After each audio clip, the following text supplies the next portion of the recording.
Vai zināji, ka daudzām laivām un lielajiem kuģiem pat obligāti ir tāda sistēma kā AIS, automātiskā identifikācijas sistēma?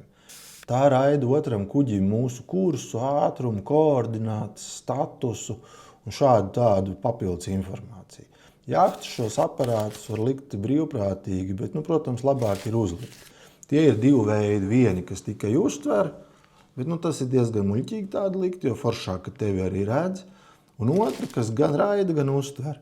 Tātad, esot jūrā, mēs varam redzēt citus, un citi var redzēt mūsu. Super svarīgi tas ir naktī, miglā. Protams, tas nav vienīgais veids, pēc kā vadīties, jo ne visiem ir šie aparāti. Tomēr tas ļoti palīdz. Ir starp citu tāda mājaslapa marinetraffic.com. Varat paskatīties, cik daudz visādi kuģi braukā pa jūru.